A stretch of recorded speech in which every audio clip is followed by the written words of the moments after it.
Sore ini kita bersilaturahim yang pertama dengan teman-teman di Kapuas, khususnya di Dadahub.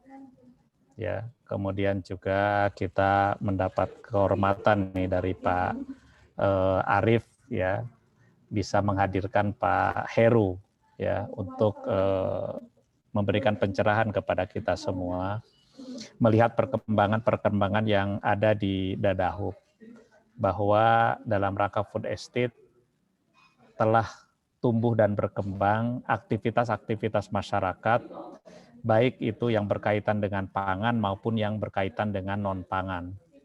Nah, mudah-mudahan melalui kegiatan ini kita bisa mendapatkan 3 manfaat paling tidak.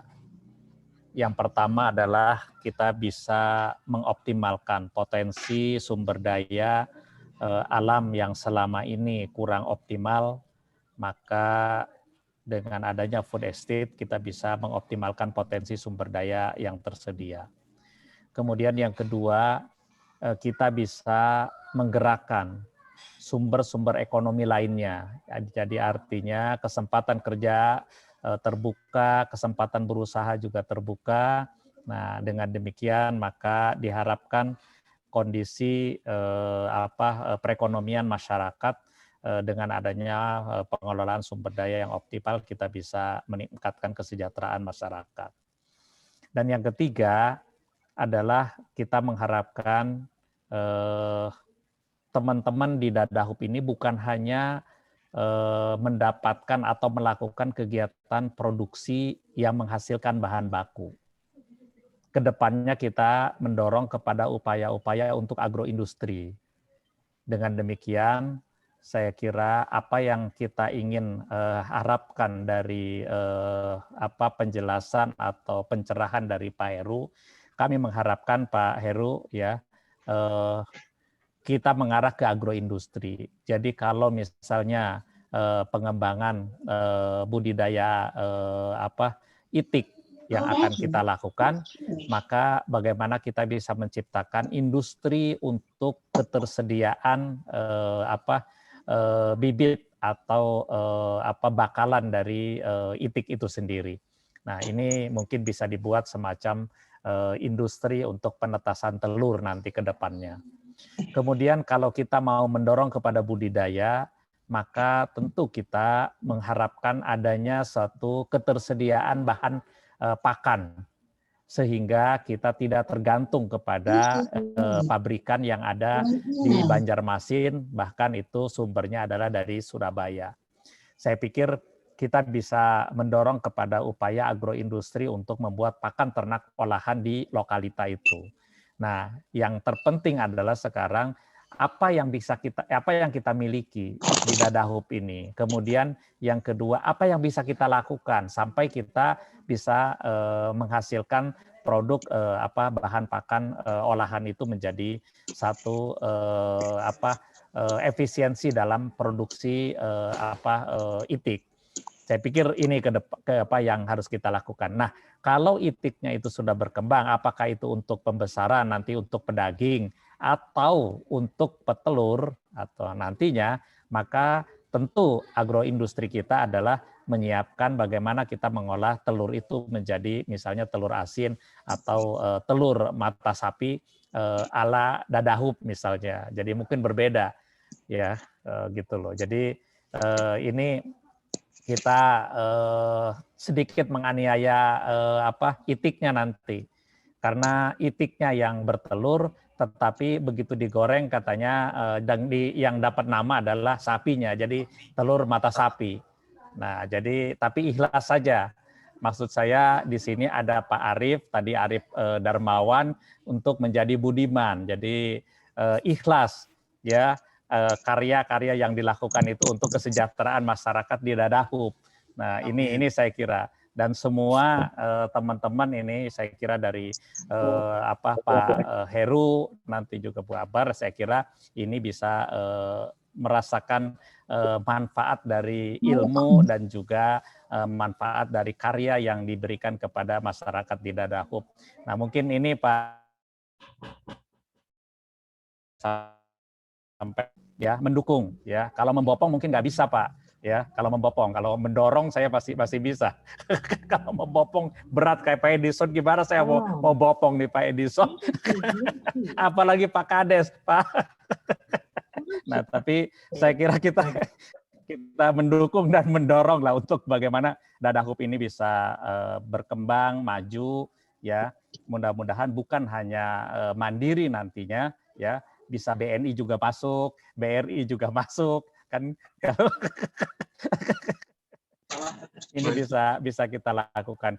Jadi saya pikir ini Pak Arief, mudah-mudahan hari ini kita bisa mendapatkan pencerahan dari Pak Heru, dari pengalaman beliau, bagaimana cara budidaya itik yang baik, kemudian bagaimana kita bisa memilih itik untuk pembesaran, untuk bertelur, kemudian nanti bagaimana kita bisa membuat pakan ternak, kemudian juga bagaimana kita bisa membuat telur asin yang skala ekonomi dan lain sebagainya. Saya pikir ini memang tidak mungkin dilakukan sekali Pak Arief.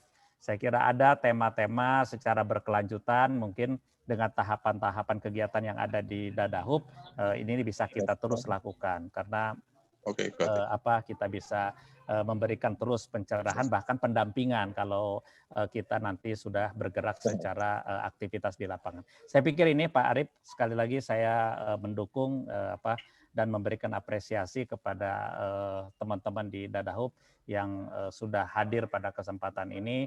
Artinya semangat kita untuk maju, semangat kita untuk mendapatkan masukan, semangat untuk berkembang sehingga nanti akhirnya kita bisa mendapatkan manfaat dari apa yang kita lakukan hari ini. Terima kasih, mohon maaf kalau ada hal-hal yang kurang berkenan. Billahi taufiq wal hidayah. Assalamualaikum warahmatullahi wabarakatuh. Waalaikumsalam warahmatullahi wabarakatuh. Terima kasih Pak Pri. Untuk kawan-kawan yang lain, biar sedikit agak rame nih kayaknya, videonya tolong dihidupin dong. Jadi lebih enak melihat mukanya masing-masing. Tadi ada ketinggalan satu Pak Edison, ini rupanya belum sebut tadi ya. Padahal ini kepala sukunya di sana ini. Bilang saya nggak bisa membopong Pak Edison. Kalau mendorong saya bisa.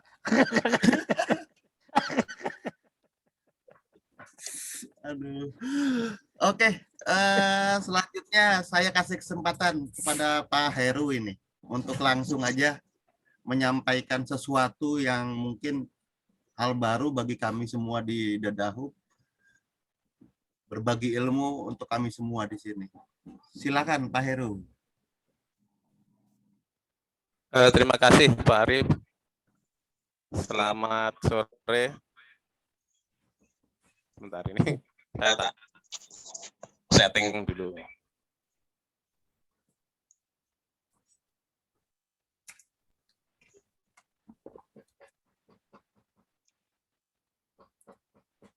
Suara saya bisa terdengar, Bapak-Bapak? Dengar, Pak. Oke. Baiklah, langsung saja saya akan menyampaikan beberapa hal mengenai pemeliharaan itik ya. Tadi seperti yang disampaikan Pak Supriyadi, sebenarnya kalau masalah itik itu sampai nanti masalah pemrosesan telur asin ini saya punya ya sedikit ilmu lah kalau nanti diperlukan gitu ya. Nah untuk ini saya akan coba untuk share screen dulu ya.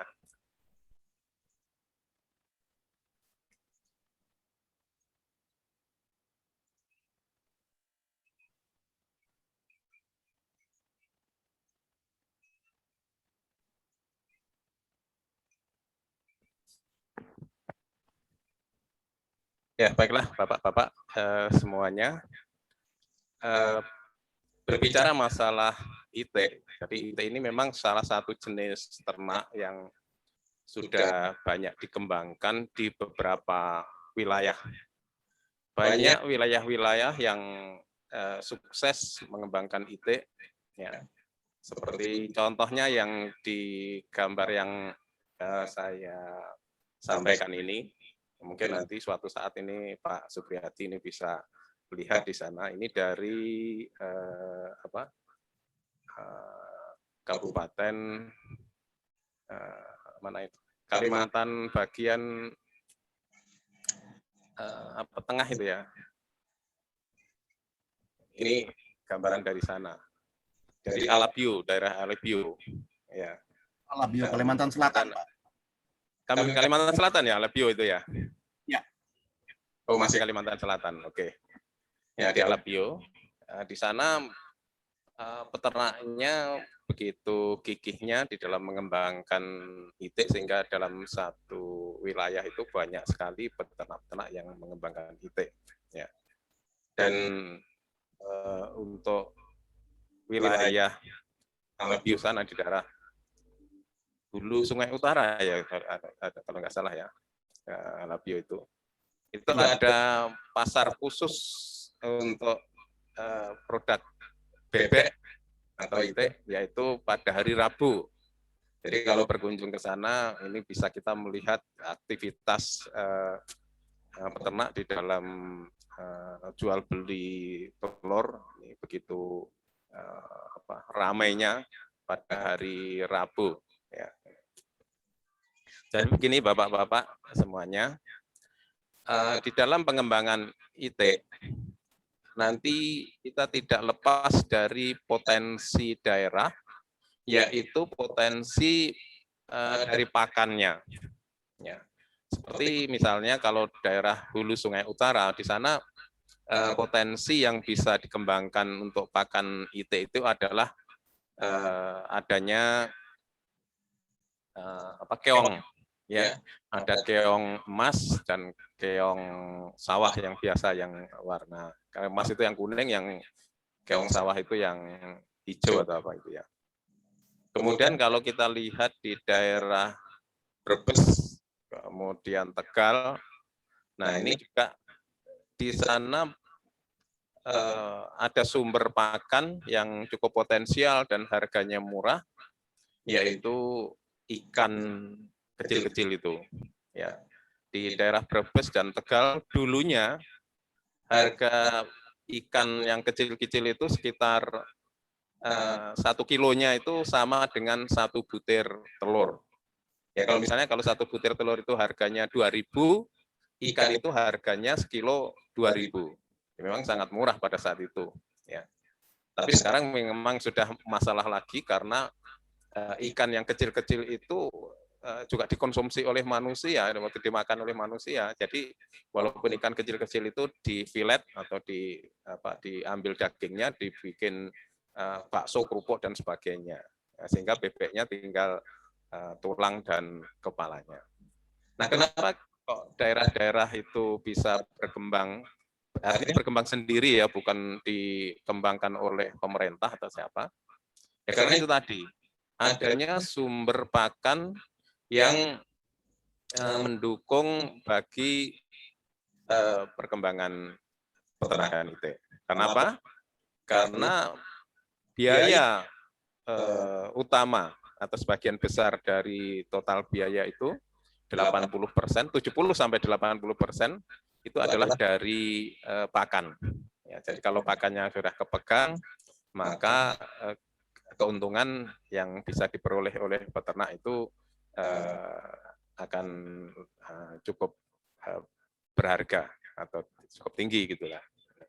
Ini yang jadi masalah. Nah, saya tidak tahu nanti di Kapuas ini apa potensi pakan yang ada di sana yang nantinya bisa mendukung perkembangan ternak itik yang ada di sana. Kalau masalah teknik produksi atau pemeliharaan, sebenarnya boleh dikatakan gampang, ya, atau gampang-gampang susah. Ya, jadi artinya begini, kalau kita mengetahui, memahami bagaimana IT itu, maka kita akan mengatakan gampang untuk dipelihara.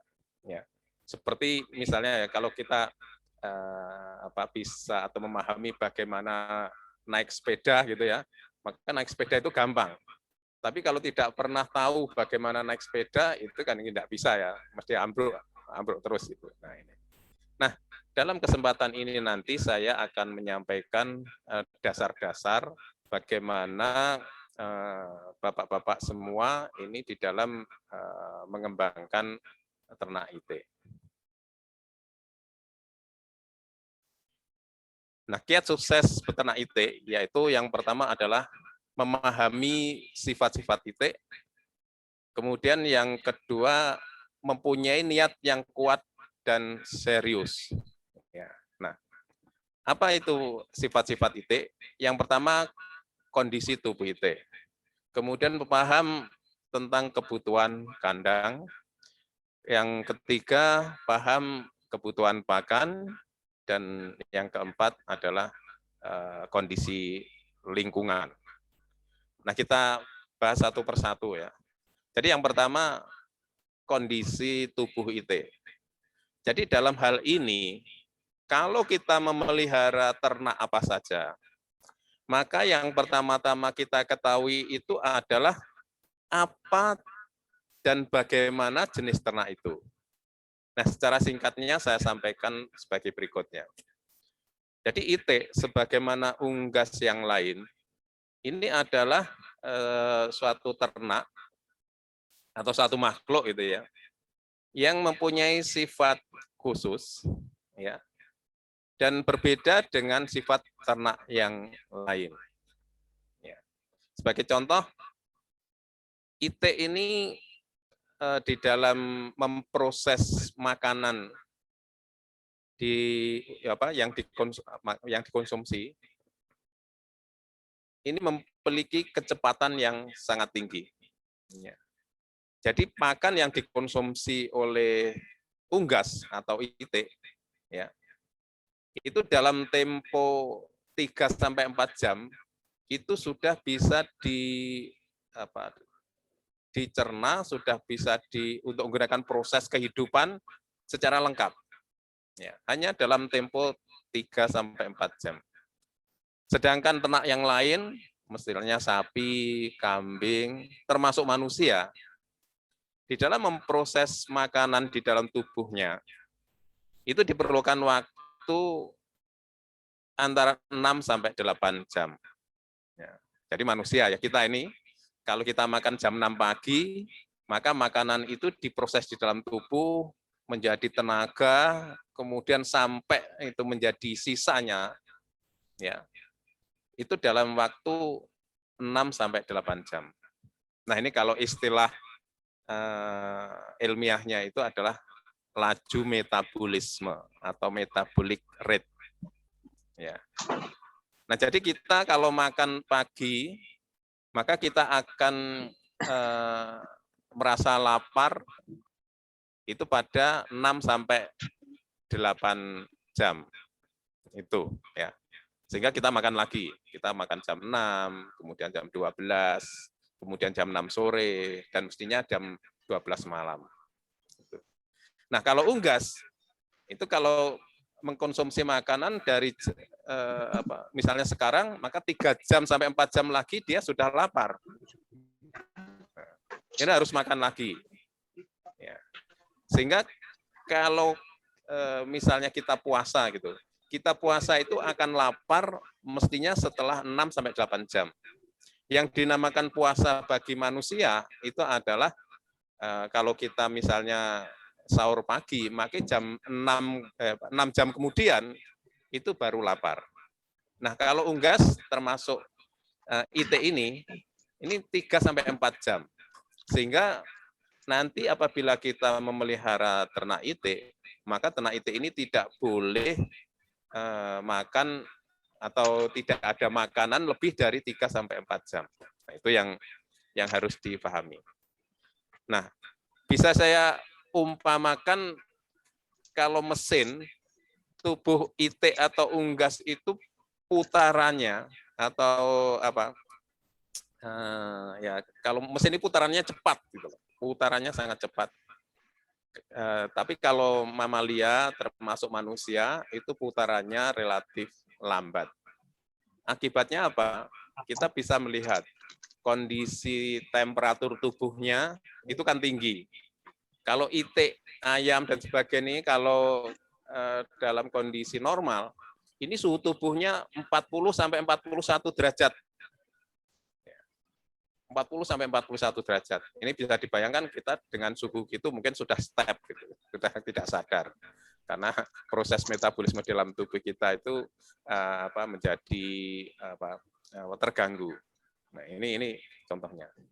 Nah, kemudian detak jantungnya juga cepat ya dan sebagainya. Pokoknya proses di dalam tubuh itu berlangsung demikian cepatnya sehingga untuk ternak itik dan unggas secara umum itu biasanya gampang sekali mengalami stres terhadap segala perubahan, baik perubahan lingkungan, perubahan pakan, perubahan kandang. Nah ini bisa terjadi seperti itu. Sehingga untuk bisa memelihara dengan baik dan produksinya baik, maka dibutuhkan kondisi-kondisi yang konstan.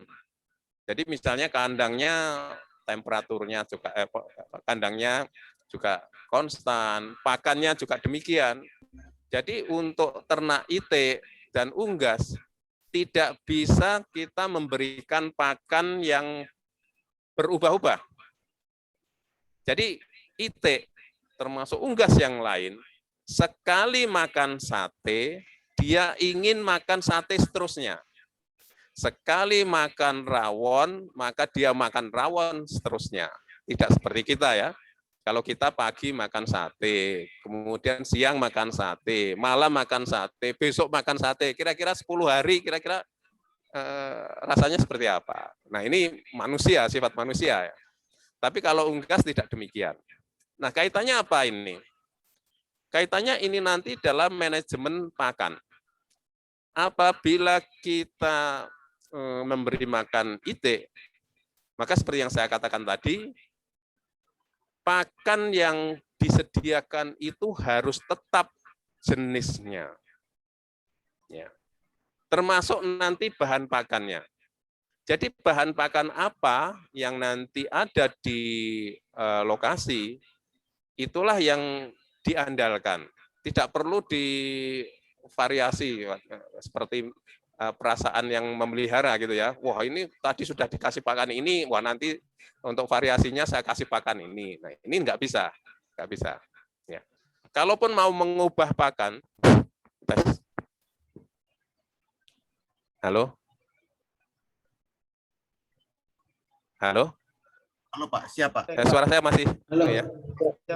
Halo. Ya. Karena ini speakernya saya menggunakan HP ini ya. Mohon maaf. Jadi seperti itu ya.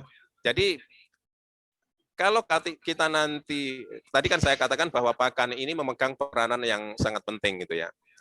Nah sehingga kalau kita memelihara, harus kita rencanakan kira-kira nanti akan kita beri pakan apa atau bahan-bahan apa yang bisa kita siapkan, dan pakan itu atau bahan pakan itu terjamin kontinuitasnya, dalam arti besok kalau diperlukan harus ada, minggu depan harus ada dan sebagainya. Gambarannya seperti ini, misalnya aja bapak-bapak nanti kalau melihara itik itu ditawari bahan pakan yang bagus itu. Pak saya punya bahan pakan, tolong ini dibeli. Maka pertama yang harus ditanyakan, bagaimana ketersediaan berikutnya? Kalau saya butuh, ada enggak? Nah kalau tidak ada, oh enggak cuma ini saja, ya sudah, ini kita tidak bisa pakai. Ya. Jadi ini sifat itik atau unggas secara keseluruhan itu adalah gitu. Kalaupun pakan itu mau kita ubah, maka pengubahan itu harus dilakukan secara bertahap. Ya, tidak boleh sekarang pakan A, besok pakan B. Harus bertahap.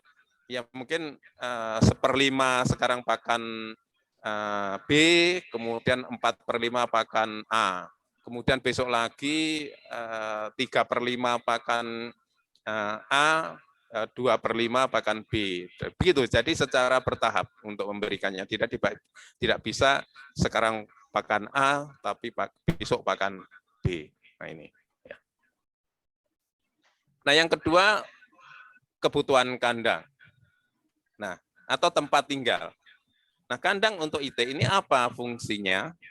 Jadi fungsi kandang tentunya untuk memenuhi kondisi lingkungan yang dikehendaki oleh IT. Ya. Dan ini yang kadang-kadang banyak salah persepsi tentang IT. Jadi banyak persepsi kalau memelihara IT itu harus ada kolam, harus ada sungai. Ya sebenarnya itu tidak benar. Ya. Justru IT itu bisa berproduksi bagus tanpa ada kolam renang, tanpa ada sungai. Ya. Bisa dikandangkan dalam kandang-kandang baterai atau kandang dalam dalam ukuran yang sempit, ya. Asalkan syaratnya kandang itu harus kering. Nah ini ya. Jadi kalau kadang-kadang ada persepsi, wah kalau kandang bebek itu kandangnya bisa becek dan nggak bisa, ya. Jadi IT ini kandangnya ini harus kondisinya kering, ya. Dan kalau bisa kandang ini bisa menjaga kondisinya yang konstan itu tadi. Dalam arti begini. Ini sebagai gambaran saja, kalau misalnya kondisi cuaca ya sedang hujan, nah ini tidak baik untuk produksi IT. Pasti kalau pada musim hujan itu produksi IT ini bisa menurun, bahkan bisa merosot produksinya.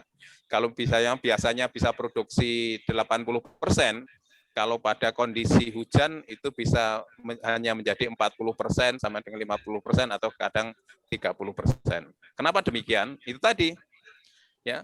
Kalau kondisi hujan, ini kan kondisi lingkungannya, ini kadang-kadang dingin, kadang-kadang panas, kemudian kondisinya kadang-kadang lembab, kadang becek, kemudian kondisinya kering. Nah, padahal kandang yang dibutuhkan itu adalah kalau bisa sekali kering ya tetap kering. Nah, itu. Oke, nah ini. Kemudian yang ketiga kebutuhan pakan. Pakan tadi sudah saya sampaikan beberapa dasarnya, yaitu bahwa pakan ini kalau bisa konstan di dalam memberikan. Nah, konstan ini konstan kualitas, konstan jenisnya. Nah, ini juga harus diperhatikan. Ya. Jadi kita harus tahu berapa butuhnya pakan IT ini dalam hal kualitasnya dan kuantitasnya. Kuantitas itu jumlah, kualitas itu ya kualitas. Nah, ini yang perlu kita perhatikan. Nanti akan kita bahas kemudian untuk pakan ini lebih lanjut. Kemudian yang penting di sini ya. Jadi setiap orang yang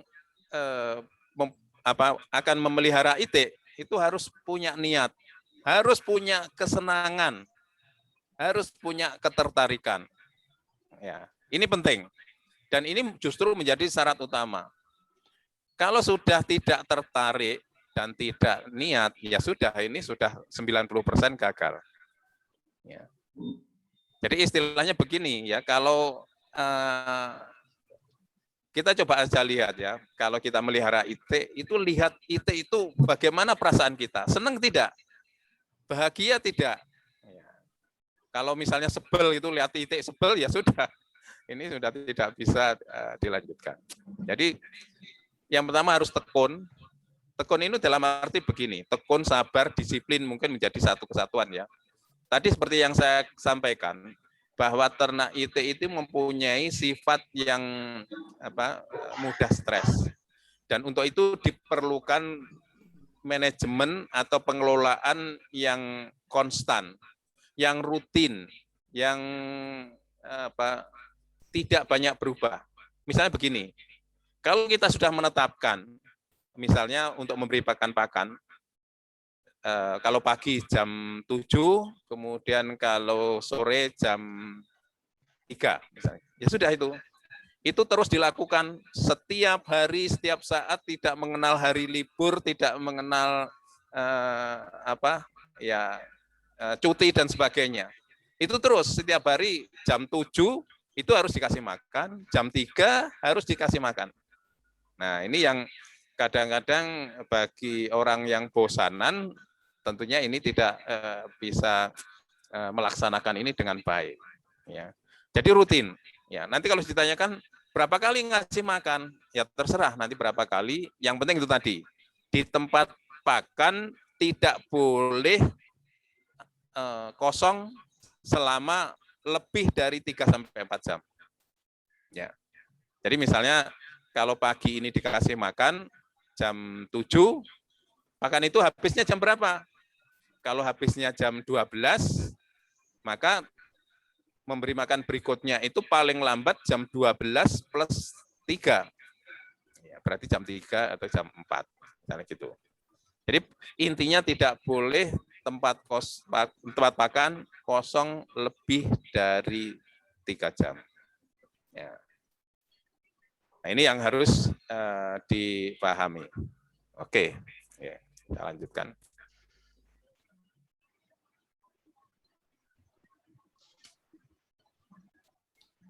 Nah, bicara masalah IT, jadi IT ini tadi sudah saya contohkan beberapa, yaitu telah banyak dikembangkan di beberapa daerah, ya tentunya ini berkaitan tadi dengan potensi sumber pakannya.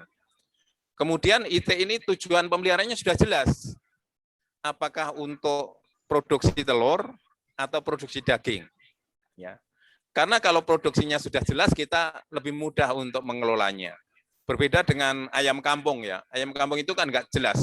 Apakah dia nanti mau dipotong atau untuk produksi telur, itu tidak jelas.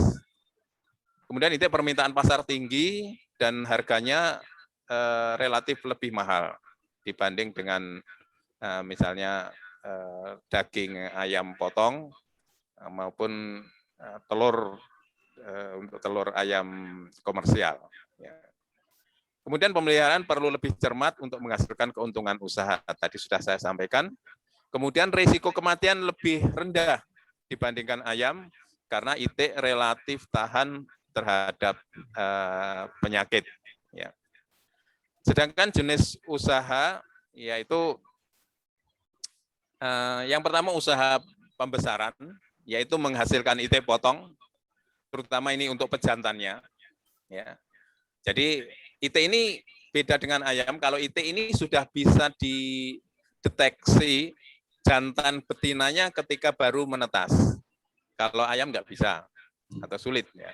Ayam kampung ya. Kalau ayam komersial ini bisa dengan berbagai teknik bisa. Tapi kalau IT ini bisa dipisahkan. Nah biasanya memang IT dulu-dulunya ini memang dikembangkan untuk petelur. Ya. Sedangkan yang jantannya tidak digunakan. Ya. Kalau dulu, kalau IT betina, menetas IT betina, itu harganya katakanlah 5.000. Kalau jantan, harganya ya paling seharga telurnya. Kalau telurnya 1.000 ya 1.000. Dulu seperti itu. Sekarang tidak. Dengan berkembangnya beberapa IT pedaging, yaitu untuk IT bakar, IT goreng, dan sebagainya, sekarang jantan dan betina harganya relatif sama. Bahkan beberapa waktu yang lalu ketika saya di Kalimantan Selatan, ya, di sana banyak IT panggang gitu ya, ternyata yang betina pun dipotong gitu ya. Jadi tidak dikembangkan untuk petelur karena harga IT sebagai IT potong ini tinggi. Ya, oke, ini yang pertama IT potong. Yang kedua IT darah atau bayah. Kalau di Jawa itu namanya bayah atau istilahnya IT darah.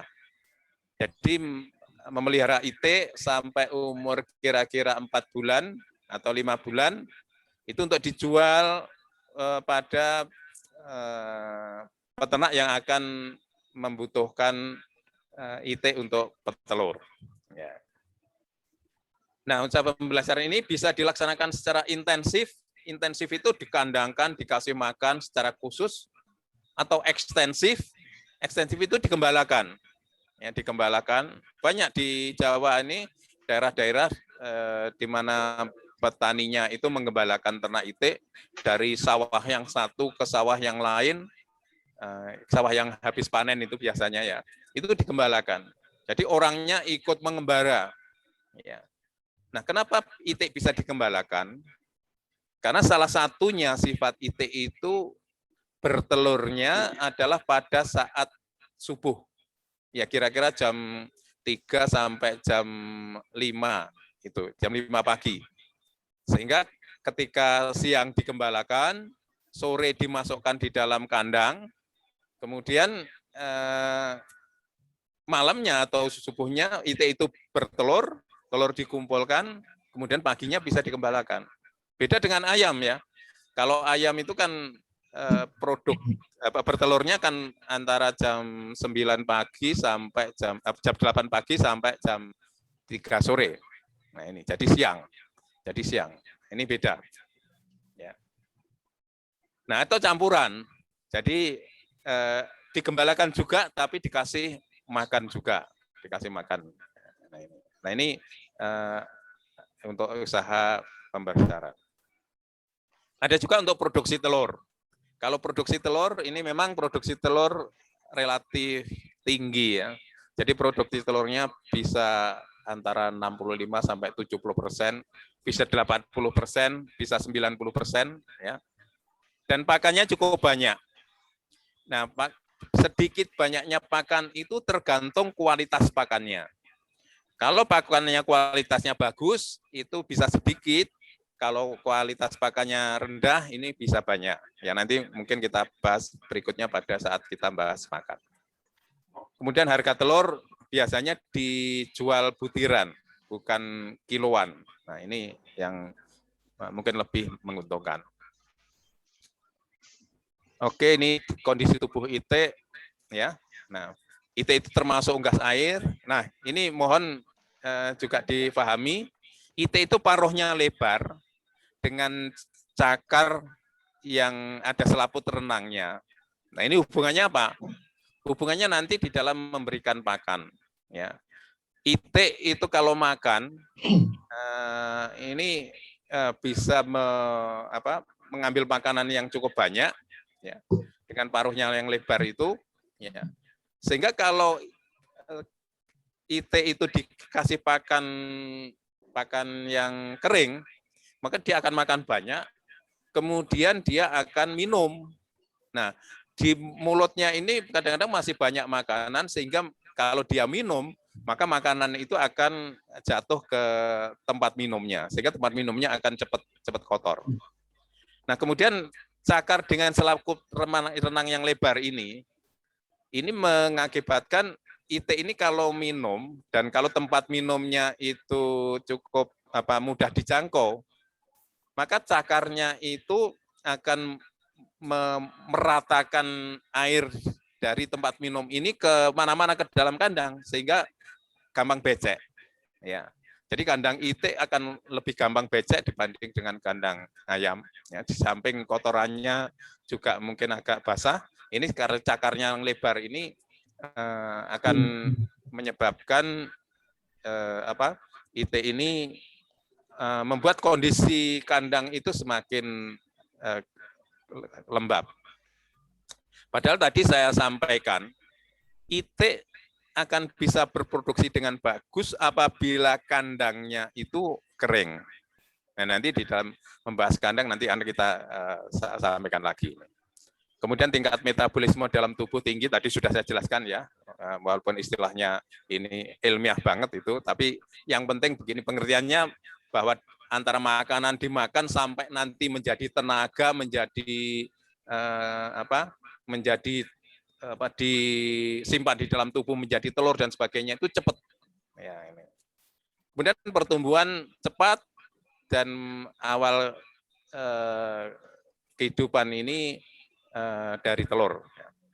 Bertelur tengah malam atau sampai menjelang fajar, kemudian tidak mempunyai sifat mengeram. Nah, sehingga nanti kalau mengembangkan ternak itik, ini harus menggunakan mesin tetas. Mesin tetas bisa mesin tetas yang dibuat oleh manusia maupun mesin tetas khusus. Nah, mesin tetas khusus itu bisa saudaranya itik, yaitu itik Manila. Nah, kalau itik Manila ini memang rajin mengeram, ya, sedangkan itik yang itik biasa ini tidak mau mengeram. Jadi kalau mengeramkan dengan mesin tetas alami bisa menggunakan itik Manila atau entok. Ya, ini kalau di Jawa entok. Saya nggak tahu kalau di Kapuas apa ini istilahnya. Ya. Nah, sekarang kita bicara masalah kandang. Syarat kandang yang pertama luasnya cukup. Untuk petelur dewasa, kira-kira kapasitasnya itu antara 3 sampai 4 ekor per meter persegi. Ya. Jadi kalau kita pelihara 100 ekor, berarti kita butuh berapa? 100 dibagi 3 atau dibagi 4, atau kalau dibagi 4 ya 25 meter persegi. 5 kali 5 itu sudah cukup untuk pelihara 100 ekor. Ya. Kemudian dapat melindungi dari cuaca ekstrim. Ya. Jadi kalau tadi kita bisa membuat kandang yang cukup terlindung, di mana nanti kalau hujan itu kondisi di dalam kandang ini tidak terpengaruh atau tetap bagus, tetap kering, nah ini produksinya nanti juga akan bisa bertahan. Ya. Tapi kalau kandang ini tidak bisa melindungi dari cuaca, ketika hujan kemudian kandangnya becek dan sebagainya, maka produk telur akan drop. Ya, ini yang perlu diperhatikan. Kemudian ini ya syaratnya adalah bersih dan kering. Ya. Jadi persyaratan kandang bersih kering ini harus diusahakan sebaik-baiknya karena kandang yang kotor, becek dan lembab akan menurunkan produksi telur. Dan dalam kandang tidak perlu adanya kolam air yang justru merugikan produksi telur. Tapi begini, kalau misalnya di lingkungan itu ada sungai, ada ya pokoknya ada air, kalau bisa air yang mengalir ini justru bagus ya, artinya nanti itik ini bisa mencari makanan di situ, ya ikan-ikan kecil, cebong, dan sebagainya, ya mungkin udang-udang kecil. Nah ini bisa bagus ini. Ya. Tapi kalau tidak ada air yang mengalir, ini tidak perlu dikasih kolam ataupun tempat untuk mandi itik ini. Jadi justru harus dijaga kondisi kandangnya itu harus bersih dan kering. Kemudian bahan-bahan kandang menyesuaikan dengan kondisi setempat di sana. Jadi apa yang murah dan mudah didapat. Ya. Nah, kondisi untuk kandang itik ini yang pertama adalah kandang range, ya kandang range ini seperti ini. Ada tempat untuk berlindung dan ada tempat untuk berjemur. Dan kalau membuat kandang itik, tempat berjemurnya itu justru biarkan terpapar matahari langsung, jangan diberi naungan pohon-pohon dan sebagainya, itu justru tidak perlu. Ya, ini kandang ren adalah seperti itu. Nah ini contohnya kandang yang dibuat oleh peternak ya. Ini saya ambil gambarnya dari Brebes ini ya. Nah, ini. Dan mudahnya untuk itik, ini kandangnya tidak perlu tinggi. Dengan 60 cm, itik ini sudah tidak bisa terbang. Beda dengan ayam. Kalau ayam kita perlu kandang mungkin sampai 4 meter atau 5 meter gitu ya tingginya, supaya nanti ayamnya tidak kabur semua. Kalau itik diberi kandang mungkin setengah meter atau 60 cm, ini sudah tidak bisa tidak bisa kabur. Nah, ini untuk kandang utamanya itu cukup teduh ya, dan menjaga agar tidak kalau hujan tidak becek. Nah, ini kandang juga yang dibuat oleh peternak di Brebes ini ya. Untuk mencegah agar kandang itu tidak becek, dia menggunakan kandang panggung. Kandang panggung, ya, ini kan tidak becek. Ya, tapi ini peternaknya ini tidak rajin membersihkan kandang sehingga kotorannya sampai menumpuk-numpuk ini ya. Nah, ini juga ya. Nah, ini kita bisa lihat ini kandangnya ya, terpapar matahari langsung, dan tempat minumnya dibuat tempat yang agak tinggi gitu.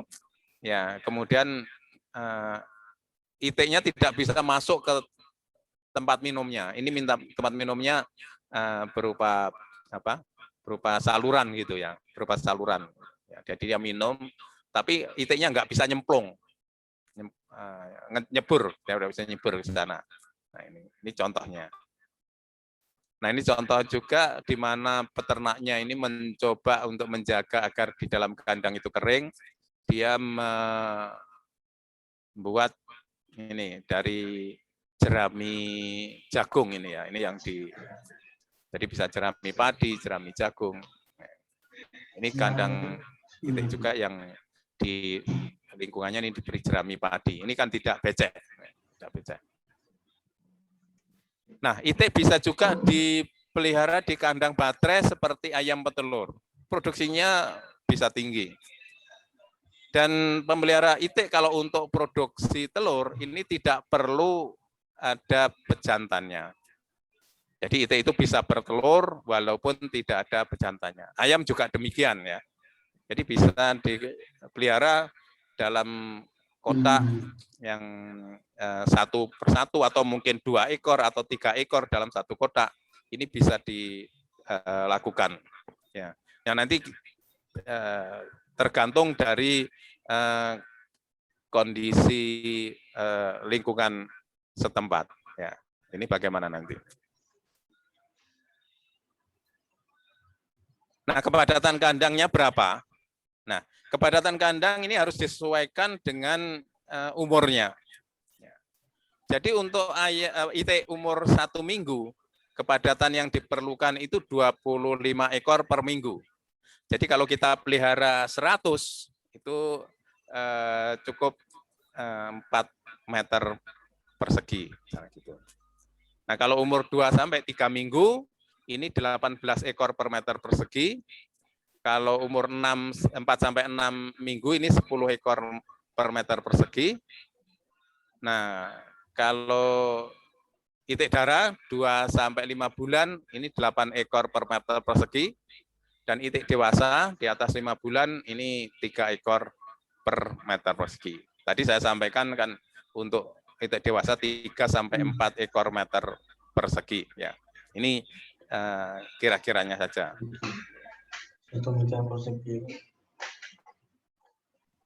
Nah, ini hasil percobaan saya di kampus Fakultas Peternakan. Ya, ini ada perkembangan itik, kemudian ini waktunya 2 minggu, 4 minggu, sampai 22 minggu. Dengan kepadatan 1 meter persegi 10, 8, dan 6.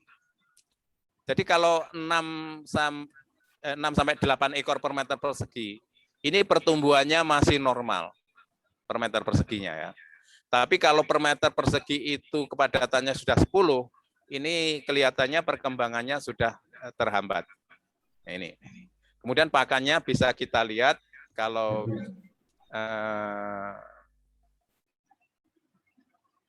ini 6 ekor per meter persegi, ini pakannya ini lebih menghemat. Ya. Kira-kira yang dibutuhkan sampai umur 22 minggu itu sekitar 55.000 atau 15 kilo. 15 kilo nanti dikalikan 1 kilo itu berapa. Ya. Nah, ini hasil penelitian saya.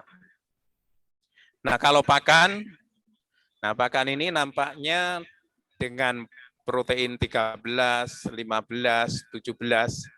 Nah, ini hasilnya seperti ini. Ya, hasilnya seperti ini.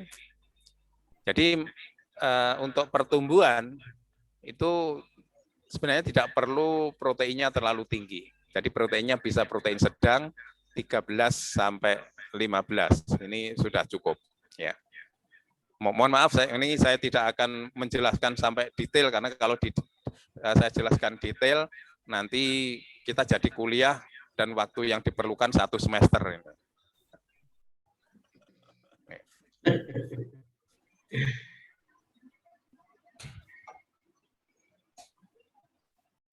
Nah, sistem pemeliharaan itik petelur itu bagaimana? Yang pertama, pemberian pakan ini bisa 2 sampai 3 kali per hari. Ya. Ini tergantung nanti bagaimana manajemennya. Kemudian pengambilan telur pada pagi hari, tempat makan, tempat minum, dan lantai kandang dijaga kebersihannya. Untuk menghasilkan telur konsumsi tidak memerlukan adanya itik bejantan. Tetapi kalau mau ditambahkan bejantan, ini bisa 1 jantan dengan 10 sampai 20 itik betina dalam kelompok yang tidak terlalu besar. Ya. Tapi kalau untuk penetasan, sebaiknya 1 bejantan itu untuk 8 sampai 10 ekor itik betina. Nah, ini supaya hasil penetasannya nanti bagus gitu ya. Ini 1 jantan untuk 8 sampai 10 ekor betina. Nah, untuk pemeliharaan itik sebaiknya tidak dipelihara dalam kelompok yang terlalu besar. Ya. Maksudnya begini, kalau 1000 ekor itik dipelihara dalam 1 kandang, nah ini mengelolanya cukup sulit. Semakin kecil kelompoknya, itu semakin bagus, semakin bagus. Mau bilang baik sama bagus jadi bagik. Ya, jadi misalnya kalau kita itu kita kelompokkan dalam kelompok yang 20 ekor per kandang atau 15 ekor per kandang atau 10 ekor per kandang, itu lebih bagus ya. Karena apa? Kita bisa mengontrol setiap itik itu bagaimana kondisinya. Ya. Bahkan kalau kita akan melihat itik-itik ini besok bertelur atau tidak, itu bisa kita lihat. Bukan kita lihat ya, kita cek. Ya. Jadi itik, seperti saya sampaikan tadi, kan itik itu kan bertelurnya kan pada tengah malam. Nah, sehingga pada sore hari itu, telur itu sudah jadi dan sudah ada di perutnya itik. Sehingga bisa kita raba. Kalau kita raba itu akan teraba telurnya itu cukup keras gitu. Jadi bisa kita raba. Wow, ini itik ini besok akan bertelur. Ya, ini bisa bisa kita lihat. Ya. Kalau ayam nggak bisa karena ayam itu bertelurnya siang jam 8 sampai jam 3 sore. Nah, ini. Oke.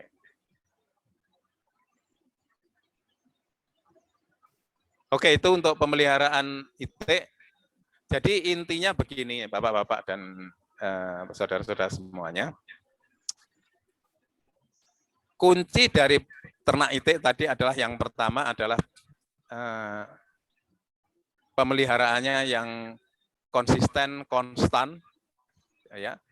Kalau bisa tadi dari pakannya itu juga jenisnya sama, kemudian memberikan pakannya juga waktunya sama setiap harinya, ya. Kemudian kandangnya bisa menjaga agar kondisi lingkungannya itu tetap kering, ya. Dan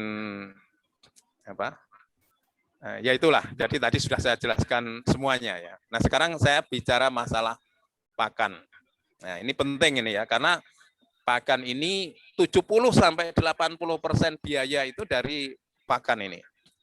Apakah nanti usaha ini menguntungkan atau tidak, ya tergantung dari pakan ini.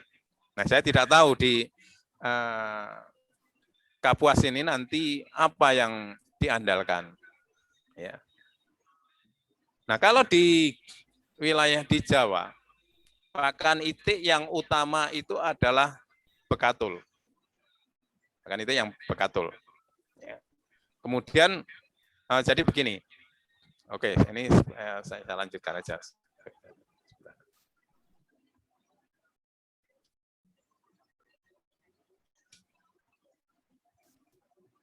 Nah, apa fungsi dan kebutuhan pakan? Jadi pakan itu yang pertama, dia harus bisa memenuhi kebutuhan pokok hidup. Pokok hidup itu asal hidup.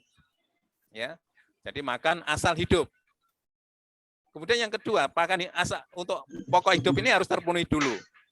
Kemudian yang kedua, kalau dia sudah produksi, maka pakan itu harus bisa mendukung untuk produksi. Kalau dia masih tumbuh, maka pakan itu harus cukup untuk kebutuhan tumbuhnya itu tadi. Ya. Jadi itu. Jadi kalau misalnya kita ngasih makan, tetapi tidak cukup untuk membuat produksi, dalam hal ini telur, ya sudah dia tidak akan bisa berproduksi. Dia hanya hidup saja, tapi tidak berproduksi. Nah, perlu Bapak-Bapak ketahui ya bahwa itik ini hampir setiap hari bertelur. Nah, telurnya itu tentunya bahannya kan dari pakan. Telur itu ada putih telur, kuning telur, ada kerabang telur, ada cangkang telur. Itu semuanya harus terpenuhi. Ya. Kuning telur itu diambil dari pakan. Ya, ini harus terpenuhi. Putih telur juga harus diambil dari pakan. Pakannya harus terpenuhi. Kulit telur harus juga terpenuhi dari pakan. Nah, bahan kulit telur itu apa? Bahan kulit telur itu sama dengan batu kapur. Sama, ya. Jadi kalau misalnya itik ini untuk produksi telur, kurang bahan untuk kulit telurnya, ya sudah dia tidak akan berproduksi atau dia akan mengurangi produksinya. Ya. Jadi tidak hanya semata-mata pakan itu dari zat-zat makanan yang seperti protein, vitamin dan sebagainya, enggak. Termasuk batu kapur itu dibutuhkan untuk membuat kulit telur itu tadi. Ya. Misalnya kalau butuhnya kulit telur itu setiap telur itu 10 gram itu. Nah, kalau dari batu kapurnya itu tidak terpenuhi 10 gram itu, misalnya hanya 5 gram atau 4 gram, ya sudah. Itiknya akan menahan untuk tidak bertelur besoknya. Jadi kita misalnya kalau, wah ini telurnya, pakannya itu sudah bagus, proteinnya, energinya sudah bagus, tapi kita lupa bahwa kulit telur ini juga harus dipenuhi. Ya, maka nanti produksinya akan turun. Nanti akan saya contohkan dari hasil penelitian saya. Nah, setiap fase pertumbuhan butuh pakan yang berbeda-beda sesuai dengan umurnya. Nah, untuk fase awal, itik yang masih muda butuh pakan yang bagus. Kemudian nanti kalau sudah agak besar dalam pertumbuhan, kebutuhan kualitas pakannya itu sudah turun. Tapi nanti kalau sudah berproduksi telur, kebutuhan pakan akan tinggi lagi. Nah, ini polanya adalah seperti itu. Nah, kalau kita buatkan standar kebutuhan gizi, nah ini yang protein. Jadi protein itu apa ya? Jadi protein ini adalah zat putih telur. Protein zat putih telur ya. Nah, ini protein ini yang banyak kandungannya, yang kandungannya tinggi itu adalah bahan-bahan dari hewani, ya. Jadi protein ini harus ada. Kemudian yang kedua, energi. Energi itu bahan-bahan biasanya dari biji-bijian, ya, kacang-kacangan, atau makanan yang banyak mengandung lemak itu banyak mengandung energi. Ya. Jadi protein itu harus terpenuhi, energi harus terpenuhi. Nah, sebagai contoh begini, ini makanan kita saja ya. Makanan kita beras atau nasi. Nasi itu proteinnya berapa? Nasi itu proteinnya hanya sekitar 7-8%. Ya. Energinya tinggi, energinya 3.000. Jadi kalau IT itu hanya kita kasih nasi, maka energinya cukup. Tetapi proteinnya kurang. Padahal protein untuk petelur itu ini antara 15-18%. Ya. Jadi kalau IT hanya kita kasih makan nasi, maka tidak akan bertelur. Karena untuk bertelur dibutuhkan protein. Jadi bahan-bahan yang proteinnya tinggi itu adalah ikan, kemudian udang, ya, bekicot, kemudian keong, ya, dan sebagainya. Ini harus ada. Ya. Kemudian kalau energi ini bisa tadi bekatul yang murah ya, bekatul, atau mungkin menir beras, ya, atau ya apa ya.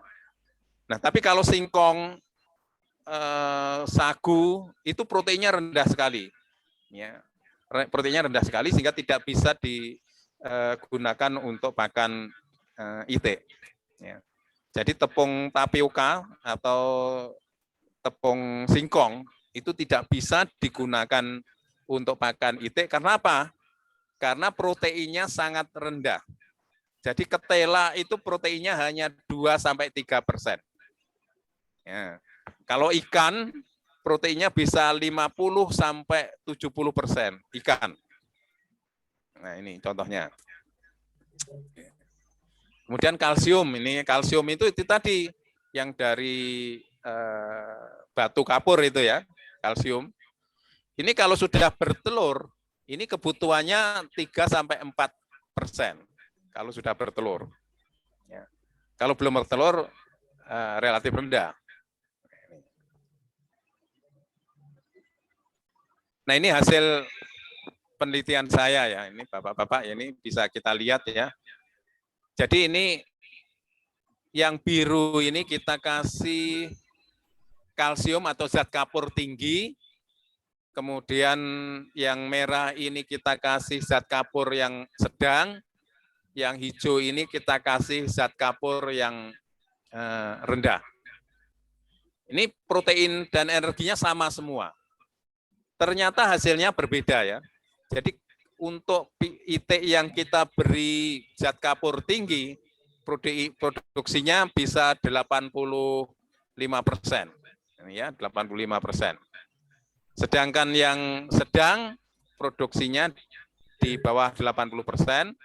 Yang rendah ini produksinya lebih rendah lagi, yaitu sekitar 73%. Jadi selisihnya bisa 10%. Hanya perbedaan zat kapur. Zat kapur. Zat yang lain sama. Nah ini bisa kita lihat hasilnya seperti itu. Nah ini pakan yang kita butuhkan untuk memproduksi 1 butir telur. Ya. Kalau kalsiumnya atau zat kapurnya itu tinggi, 1 butir telur itu hanya membutuhkan sekitar 170 gram pakan. Tapi kalau zat kapurnya rendah, dibutuhkan pakan 220-an atau 210-an gram untuk memproduksi 1 butir telur IT. Nah, sekarang kita bicara masalah pakan. Ya. Pakan itu ada pakan jadi, ada konsentrat pakan, ada bahan pakan, ada suplemen pakan atau tambahan pakan. Nah ini. Pakan jadi itu apa? Pakan jadi itu adalah pakan yang tinggal memberikan. Kalau konsentrat itu adalah yang harus dicampur dengan yang lain. Nah, yang dijual itu ada konsentrat itik, itu ada. Jadi kalau kita mau nyampur pakan itu bisa dari bekatul nanti dicampur dengan konsentrat itik. Ya, perbandingannya nanti bisa dihitung. Ya. Itik dewasa umumnya mengkonsumsi pakan sekitar 150 sampai 200 gram per ekor per hari, tergantung kualitas pakan. Ya.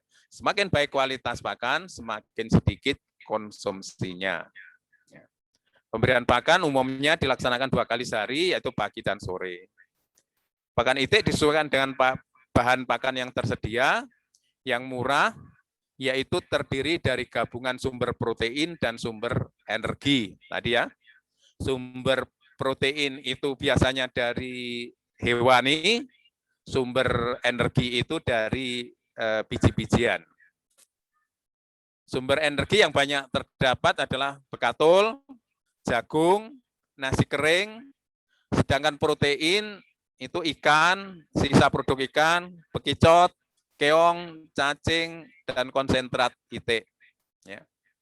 Dan hati-hati dengan pemalsuan bahan pakan yang banyak dilakukan pedagang yang nakal. Ini di Jawa ya, kalau di Kapuas saya kira tidak ya. Di Jawa ini ya, namanya bekatul, itu hampir 90% dipalsukan. Jadi bekatul yang dari penggilingan itu dicampur dengan sekam yang digiling halus, sangat halus, kemudian dicampur. Nah, ini biasanya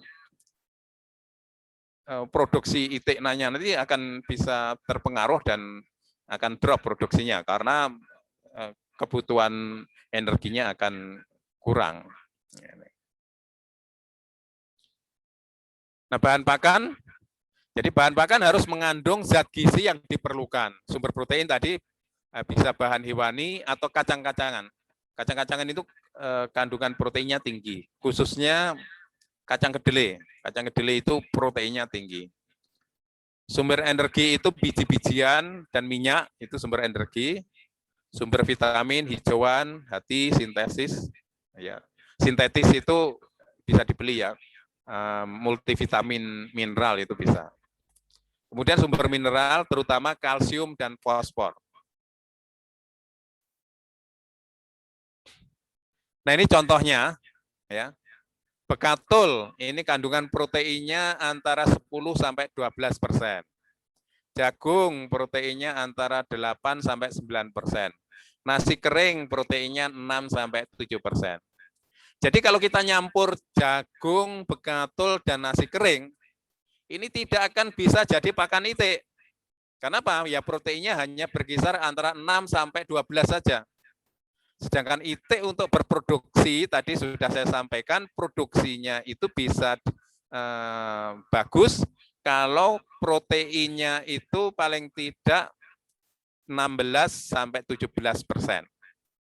Nah, kalau dicampur dengan tepung ikan, atau ikan segar itu 17 sampai 20%.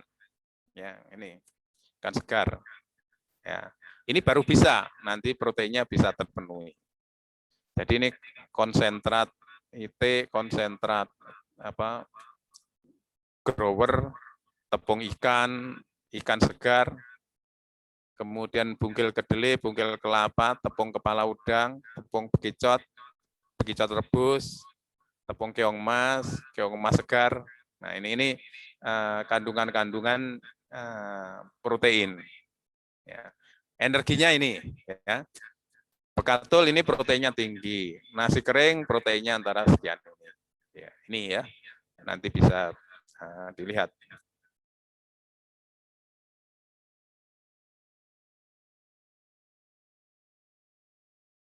Nah, ini contoh di hulu Sungai Utara, di satu sisi pasar tadi yang saya sebutkan. Di sana banyak penjual keong, ya, ada yang keong mas seperti ini, atau keong sawah yang biasa ini. Dan keong ini bisa bertahan sampai berbulan-bulan ya. Jadi di karung ini nanti kemudian sampai rumah nanti ditaruh saja, itu bisa bertahan sampai berbulan-bulan. Tidak busuk. Karena apa? Keong ini kan ada tutupnya ini. Masih ada tutupnya ini. Maka di dalam itu tetap hidup. Ya. Dan kalau memberikan ini tidak perlu dikupas, langsung digiling atau dicacah, dan nanti kulitnya ini sebagai sumber untuk kerabang telur. Nah ini kalau di Hulu Sungai Utara ya, Hulu Sungai Utara di daerah Alabio ini yang jadi andalan sumber protein adalah keong. Nah kalau di Brebes ini ya, ini Bapak ini tadi saya ceritakan, sekarang ini yang tersisa hanya kepala dan durinya saja, dan sedikit sisa-sisa daging di duri. Kalau dulu itu biasanya diberikan ikan segar. Nah karena ini hanya tinggal kepala dan durinya, sehingga ini digiling ikannya. Kemudian ini bisa diberi enceng gondok sebagai hijauan. Ini suka sekali ya itu dengan enceng gondok ini. Kalau nanti di Kapuas banyak enceng gondok, ini bisa digunakan untuk tambahan makan. Ya. Nah ini yang tidak punya gilingan, ini peternak ini mencacah ini kepala dan duri-durinya ini dicacah ya. Ini tidak bisa beli gilingan ini. Nah nanti setelah itu dicampurkan, campurannya kalau di Brebes itu nasi kering itu direndam dulu, kemudian dicampur dengan bekato dengan gilingan ikan. Ini juga dicampur dengan cacahan hijauannya ini adalah enceng gondok campur. Ya. Untuk pakan pabrik ini ada pakan konsentrat, yaitu konsentrat itu apa? Konsentrat adalah pakan yang harus dicampur dengan bahan lain yang proteinnya tinggi, energinya rendah. Jadi konsentrat itu pakan biasanya berbentuk tepung, yaitu proteinnya tinggi, energinya rendah. Konsentrat itu kalau kita itu sirup ya, sirup itu adalah konsentrat gula. Kalau untuk di dalam pakan unggas, konsentrat itu adalah konsentrat protein sebenarnya. Sehingga tidak bisa kita memberikan pakan konsentrat itu begitu saja, karena proteinnya terlalu tinggi.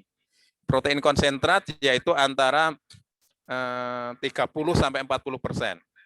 Kalau konsentrat bebek, mohon maaf ini proteinnya konsentrat bebek itu 33-36%. Ini saya salah kutip ini ya. Ya. Tapi kadang-kadang orang atau peternak itu salah memberikan istilah ya. Konsentrat, ini dikasih pakan konsentrat. Ini. Ternyata adalah pakan jadi. Seperti BR1 yang untuk pakan ayam broiler itu bukan pakan konsentrat, tetapi pakan jadi atau pakan yang langsung diberikan. Kalau konsentrat itu tepung dan harus dicampur dengan pakan dengan energi tinggi, protein rendah seperti bekatul. Nah, sehingga untuk pakan itik nanti kalau tidak ada bahan-bahan yang lain bisa menggunakan bekatul dengan konsentrat itik. Ini bisa ya. Kalau misalnya tidak ada bahan lain ya pakannya yaitu bekatul dengan konsentrat itik. Itu bisa. Seperti peternak itik di Jawa Timur itu banyak yang menggunakan dengan campuran 1 bagian konsentrat itik dengan 3-4 bagian bekatul. Ya. Pakan jadi, ini contohnya BR1, BR2, kemudian ada pakan layer, ya. Ada pakan ayam kampung, ada pakan ayam Bangkok. Nah, ini langsung diberikan, bahkan yang langsung diberikan, tidak perlu dicampur-campur. Ini cara menyusun pakan, saya kira saya tidak akan membahas di sini, nanti tidak mumet nanti. Oke. Nah, ini saya berikan contohnya saja ya, Bapak-Bapak.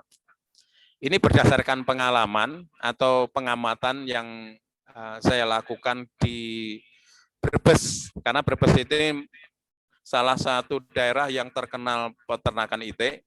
Di sana banyak sekali kelompok peternak, ya, kelompok peternak. Nah, saya mengamati di kelompok peternak Maju Jaya, Sumber Pangan, Harapan Mulia, Adem Ayem ini, ya. Nah, bahan yang digunakan sebagai pakan ini adalah ikan segar, nasi kering, dan bekatul. Sama, semuanya sama. Bahan dasarnya sama. Tetapi coba lihat bahan yang digunakan untuk 100 ekor ayam. 100 ekor itik. Ya. Di Maju Jaya, ini rumusnya, ikan segarnya 8, nasi keringnya 3, bekatulnya 14. Di Sumber Pangan Gondosuli, ini ikan segarnya 12 kilo, nasi keringnya 4,5, bekatulnya 7.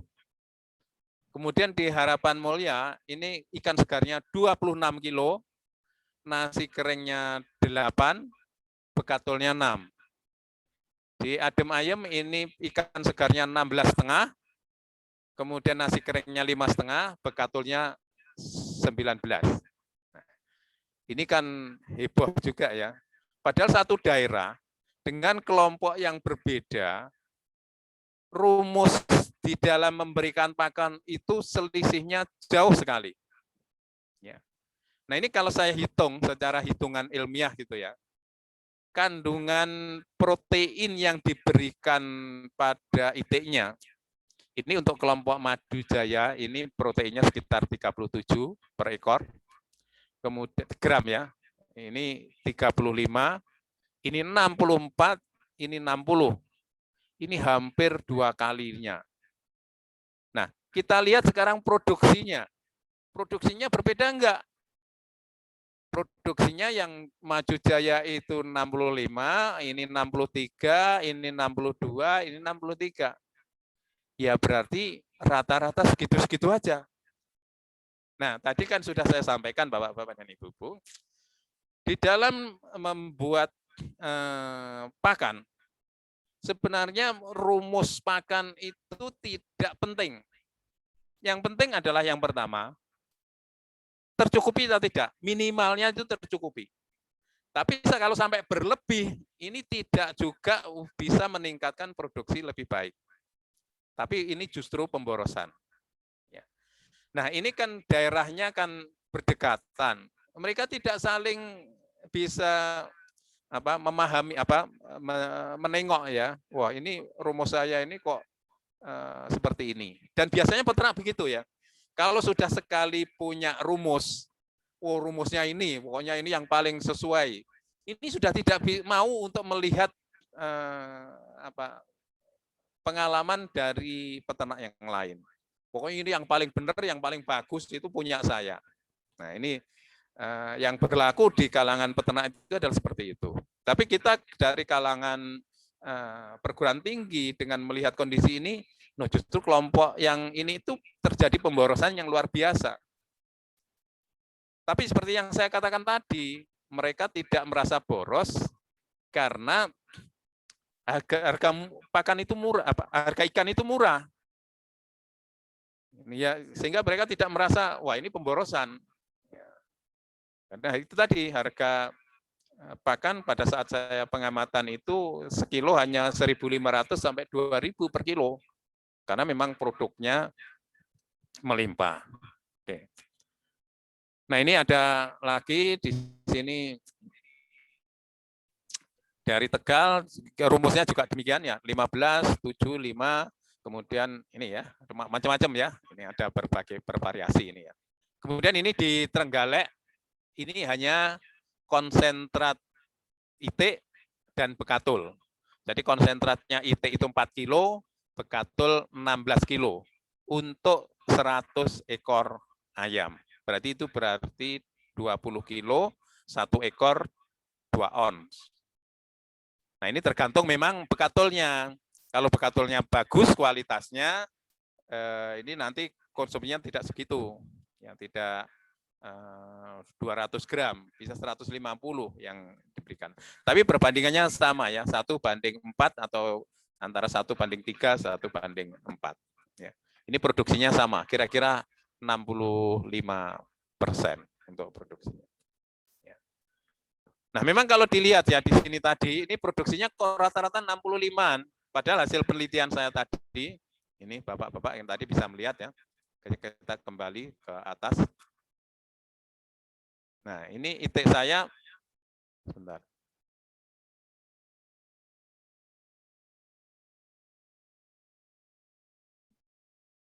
Ya, ini 80%. Nah, ini 80%. Oke. Bisa 80%. Oke. Karena apa? Ini itik ini saya pelihara dalam kelompok kecil-kecil, 10 ekor, 15 ekor gitu ya. Ini produksinya bisa tinggi. Baiklah, itu yang bisa saya sampaikan berkaitan dengan pemeliharaan itik ya. Mungkin ini belum begitu jelas, tapi nanti untuk apa?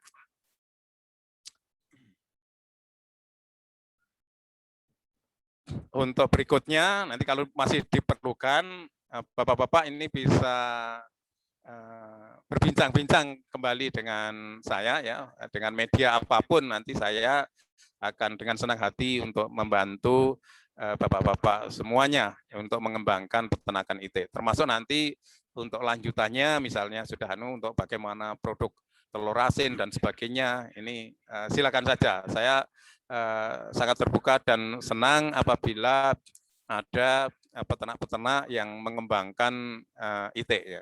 Karena saya memang sudah lama berkecimpung untuk melihat, mengamati masalah peternakan itik ini. Saya kira demikian Pak Arief dan Bapak-Bapak semua yang bisa saya sampaikan. Mungkin kurang jelas, tapi paling tidak saya menyampaikan dasar-dasar mengenai pemeliharaan itik ini semoga bisa bermanfaat sebagai dasar awal untuk Bapak-Bapak nanti mengembangkan peternakan itik di Kapuas. Oke, saya kira demikian. Terima kasih, Pak Arief. Saya kembalikan. Siap. Terima kasih banyak, Pak Heru. Ini paling tidak sudah ada ilmu baru ini dari Pak Heru. Ini kalau begini gayanya, saya mungkin untuk ke depan kita akan adakan beberapa sesi lagi untuk sedikit lebih mendetail, terutama tentang pemeliharaannya, kandangnya, dan lain-lain ini. Nah, mungkin mohon perkenan Pak Heru nanti bisa bersedia kami undang kembali ini. Siap, Pak.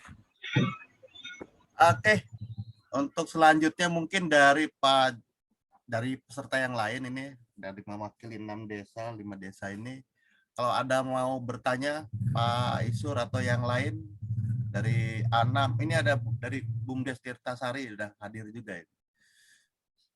Kalau ada pertanyaan mungkin Pak John atau Pak ini.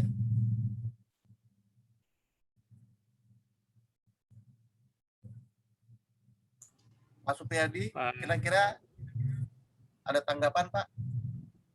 Ya, terima kasih Pak Heru. Saya kira sudah 2 SKS ini. Kita dapat pembelajaran dari Pak Heru. Ya, paling tidak pengenalan-pengenalan ini bisa dijadikan dasar untuk bagaimana kita bisa menyiapkan langkah-langkah selanjutnya terkait dengan pengembangan itik. Nah, Pak Heru, tadi saya melihat di kandang sebelum saya ada beberapa hal. di kandang. Itu kok itik nggak ada ininya ya, nggak ada kobakannya ya, Pak Heru? Kan kalau itik biasanya dia lebih suka di apa? Di kobakan. Apakah ini hanya cuma untuk dikandangkan terus kemudian itu dilepas atau seperti apa? Di kandang yang tadi ditunjukkan oleh Pak Heru. Nggak ada apanya, Pak?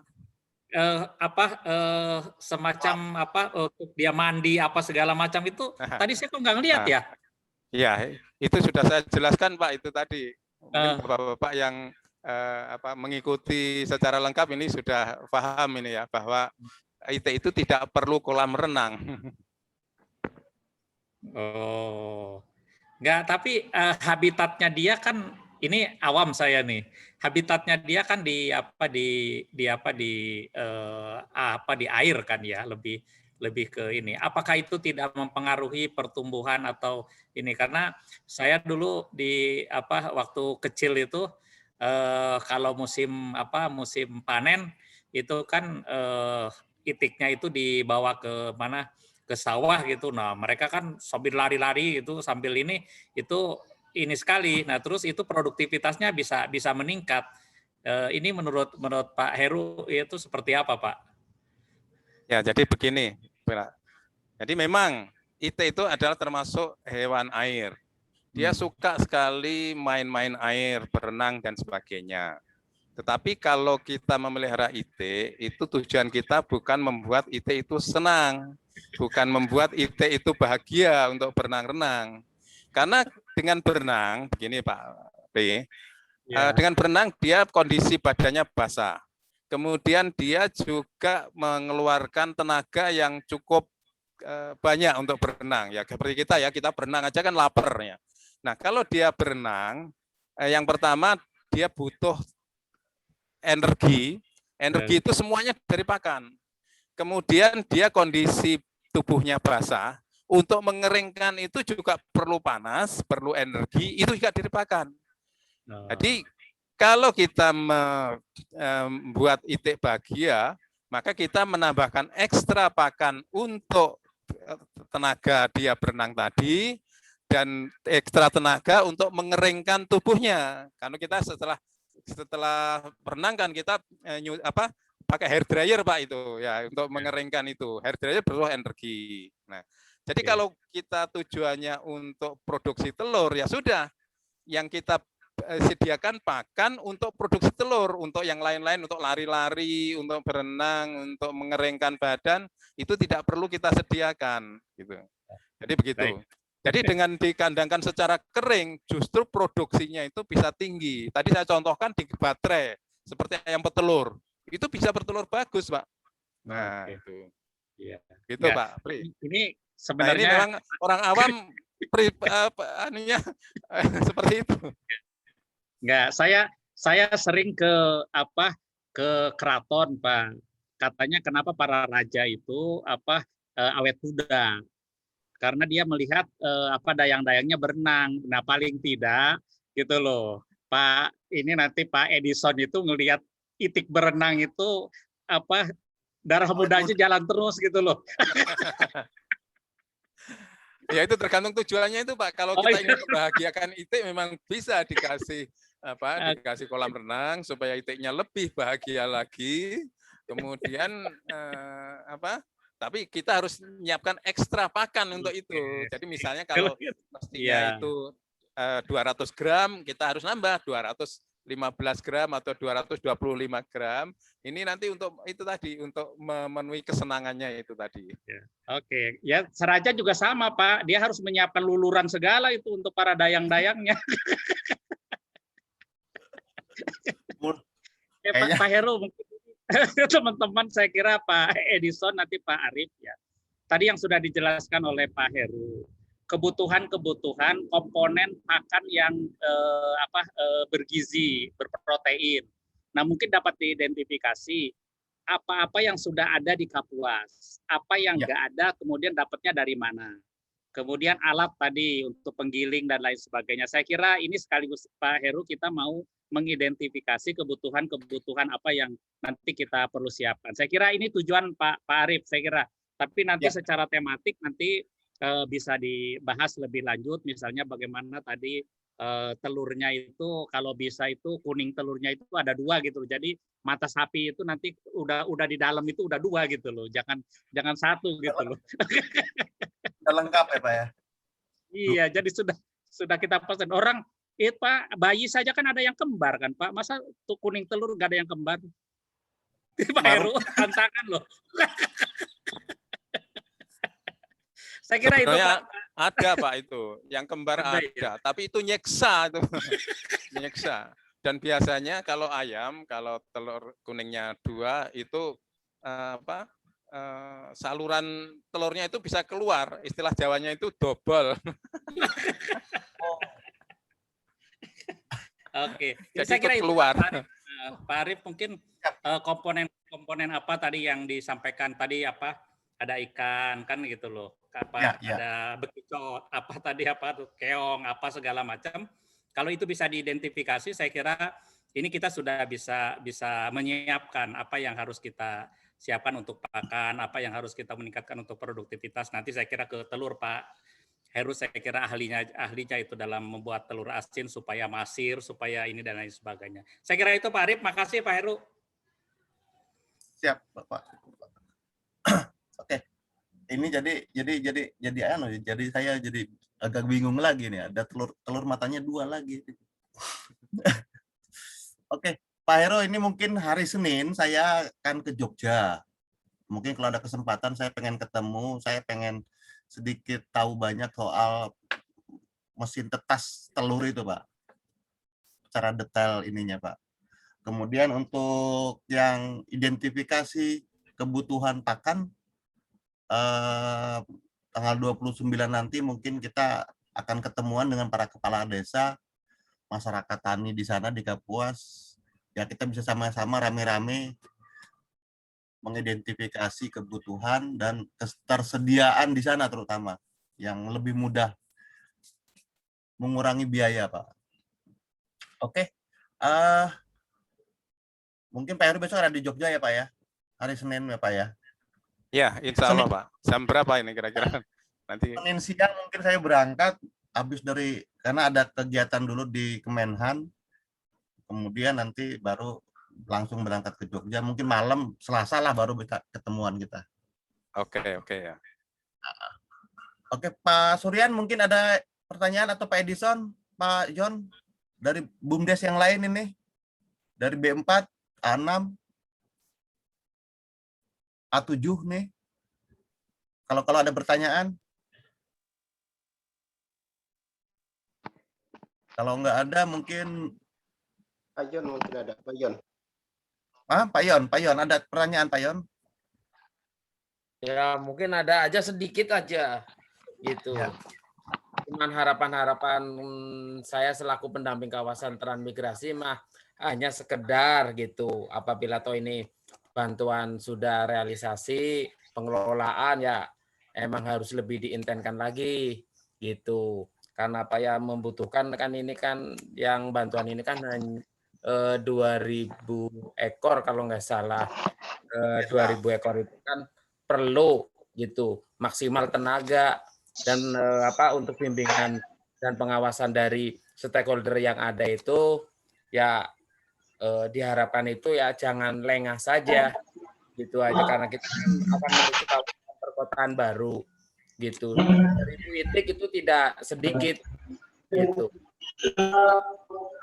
Perlu ekstra sekali gitu. Kalau menurut saya itulah kayak Pak Heru sendiri itu nantinya ya kami harapkan bisa lebih intens untuk ya mengawal bareng-bareng kita mengawal bantuan dari Kemendes ini karena satu kelompok itu kan ataupun satu desa itu 2.000 Pak Heru.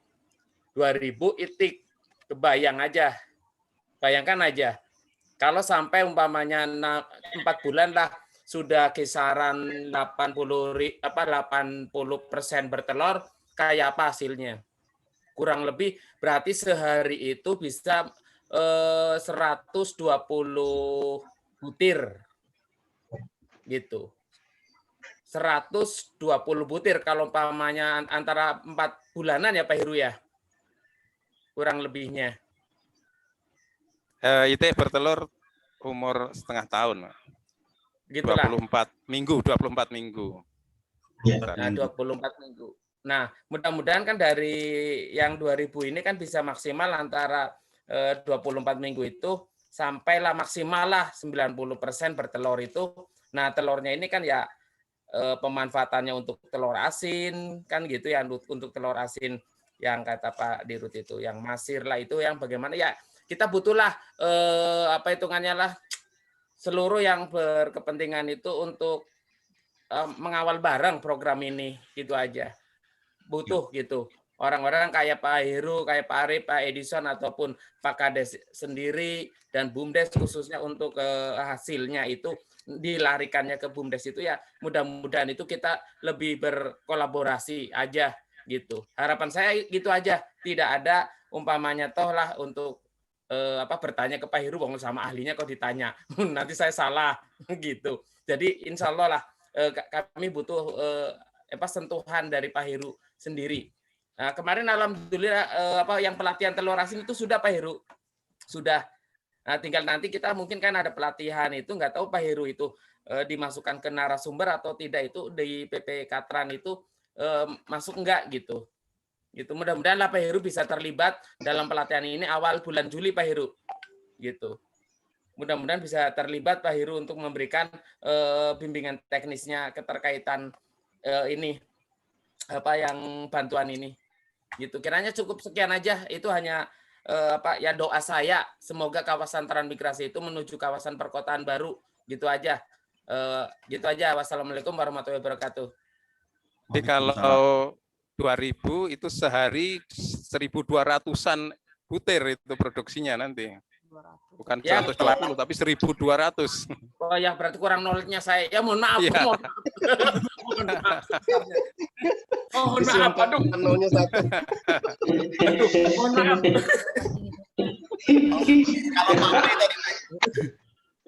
Kalau Pak Apri tadi nambah oleh 1 lagi telurnya, kuning telurnya. Kalau yang ini kurang 1 nolnya. Jadi bisa ya nanti untuk dari pakan itu kuningnya telurnya. Kalau telur kuningnya 2 itu memang tidak bisa. Tapi kalau kuningnya dibuat yang kuning, yang oranye, nah ini bisa dicat gitu. Kalau yang 2 kuning telur nggak usah didengerin dulu Pak. Nggak usah Pak. Masing-masing sudah punya 2 telur ini. Ya, itu. Telur kita itu kecil-kecil ya Pak Arif. Ya. Aku bayon ada aja lagi.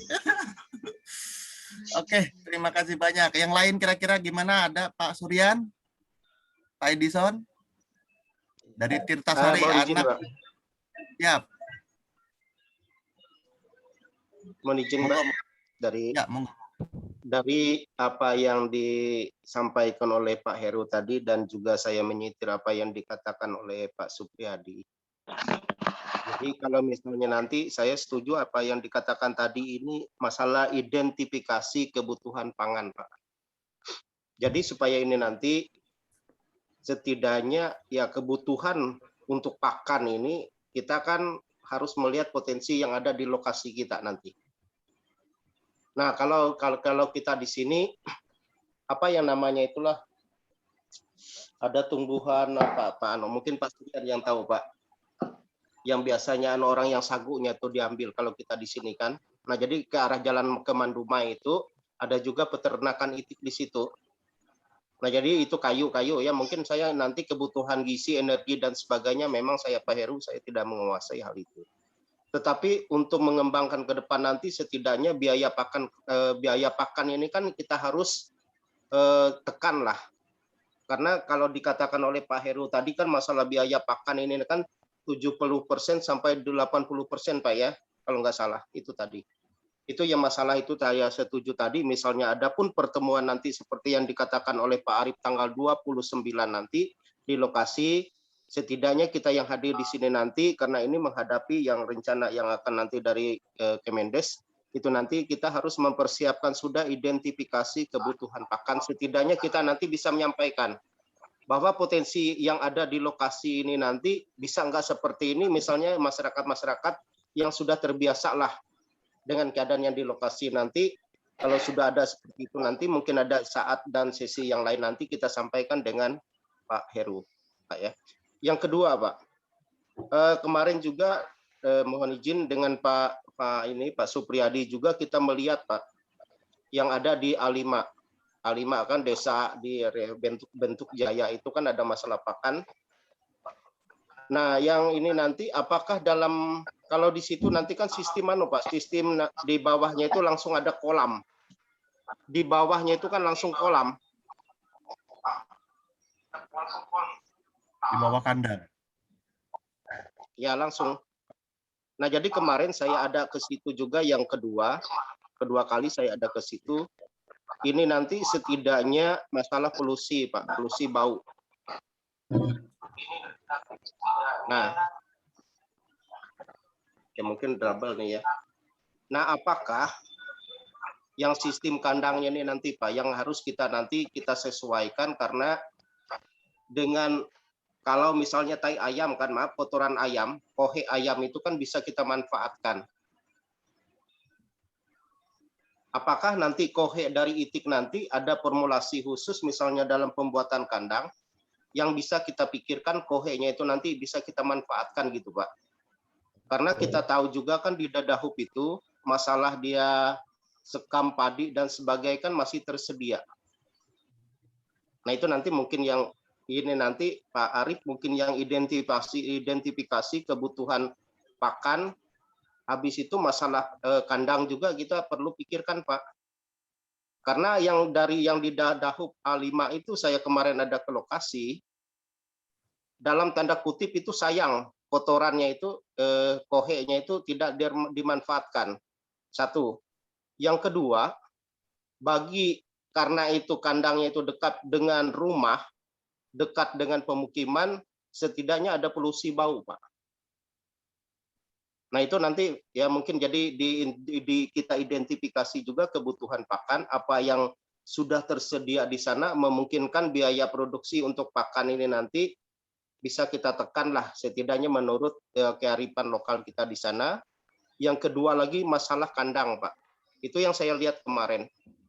Jadi langsung dia mengeluarkan kotorannya langsung ke kolam seperti itu. Kalau di A5 itu kalau nggak salah kan ada 500 ekor. Misalnya nanti punya Pak yang ada nanti misalnya kita dari Kemendes, dari satu desa misalnya nanti ada 2.000 ekor. Ya kan saya berpikir langsung nanti bagaimana cara pemanfaatan kohenya itu, kotoran hewannya itu, apa bisa dimanfaatkan atau tidak begitu, Pak. Cuma itu, Pak. Terima kasih, Pak. Oke, monggo Pak Heru bisa menjelaskan. Masih mute itu Pak Heru. Oke, Ya, jadi siap. begini ya Bapak-Bapak ya. Jadi saya kan sebelumnya nggak tahu ini programnya seperti apa. Ternyata kan ada bantuan 2.000. Ini anak IT atau IT yang sudah besar ini? DOD ya? Nah, nggak tahu Pak. Yang nanti akan. Oke, jadi begini aja. Saya lihat potensinya. Memang kalau nanti ada 2.000 ekor, paling tidak nanti akan ada setiap hari itu 1.200-an lah, kira-kira 1.200 mungkin sampai 1.500 butir telur. Ini sebenarnya cukup banyak ya, dan potensinya tadi alternatifnya yang pertama bisa digambarkan untuk telur asin. Ya, telur asin ini penjualannya mungkin lebih agak lama itu anunya bisa awet gitu. Kalau masalah teknologi telur asin, kalau diperlukan nanti saya bisa menyampaikan ya bagaimana yang paling efisien, karena saya juga sudah bertahun-tahun menggeluti masalah telur asin ini. Kemudian yang kedua, memang potensi yang cukup besar itu adalah dengan diproduksi untuk bibit, jadi ditetaskan. Karena apa? Karena telur yang mungkin kalau harga bijiannya itu mungkin 2.000 gitu ya, kalau ditetaskan bisa mungkin 6.000 sampai 8.000. Nah, ini bisa salah satu potensi sehingga nanti bisa dijual ke pasar yang membutuhkan dan keuntungannya cukup besar kalau untuk ditetaskan ini. Kemudian untuk masalah bau. Bau itu sebenarnya kuncinya satu. Apabila kandangnya kering, itu tidak akan ada bau. Tapi kalau becek, itu pasti bau. Ya. Ini kuncinya. Jadi kalau kandangnya kering, bersih, tidak akan ada bau. Kalau becek, itu pasti bau. Itu kuncinya. Saya kira demikian Pak Arief dan Pak Edison ini tadi yang menyampaikan. Oke, terima kasih Pak Heru. Ya memang rencananya ada bantuan 2.000 ekor ya, 2.000 ekor untuk per desa itu. Makanya saya penasaran, saya pengen datang dulu ke sana, pengen ngobrol-ngobrol dulu dengan para kades nih, soal identifikasi kebutuhan pakan, terutama itu, karena kita nggak mungkin antisipasi lah, sebagai antisipasi bahwa ketika bantuan itu ada, nah nanti pakannya terhambat, itu akan menjadi satu masalah baru. Ya paling tidak mungkin Pak Supriyadi teriak-teriaknya kalau nggak ke Bu Ambar ke saya. Oke, kira-kira ada lagi yang lainnya. Nanti mungkin ini saya Pak Heru ini sekali lagi. Iya Pak, gimana Pak? Iya Pak. Enggak, ini masalah pakan ini krusial menurut saya. Karena komponen ini harus ada sebelum itik itu masuk. Betul. Nah, dan kalau dia dari awal sudah menggunakan pakan yang kita kita siapkan dengan pakan olahan yang kita buat, dia tidak kaget Pak nanti sampai dia bertelur. Tapi kalau ini informasi Pak, saya dapat informasi kemarin waktu kita ke Dadahub. Jadi kalau misalnya dia mau 1 minggu lagi mau bertelur, nah ini nanti dia nggak mau makan Pak, karena kalau kita diganti sama pakanan yang kita bikin misalnya gitu loh. Kalau pertama dia gunakan pakan yang dari pabrikan, ya kan? Terus kita ganti pakai pakan kita. Nah, tapi kalau dari awal dia menggunakan pakan yang kita siapkan, dia nggak kaget, Pak. Takutnya nanti biasa makan hamburger gitu kan, terus suruh makan tempe sama tahu kan, gitu kan. Jadi dia nanti kaget dia, Pak. Nggak mau bertelur nanti, ya. Jadi paling tidak dia kalau dia sudah dari awal pakai itu ya dasternya itu nggak dibuka, Pak.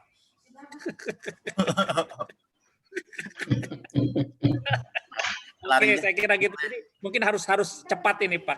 Kalau yang masalah pakan saya pikir itu harus lebih. Tadi Pak Edison saya kira betul. Misalnya ada pakan pengganti misalnya. Kalau seperti di sana itu kan banyak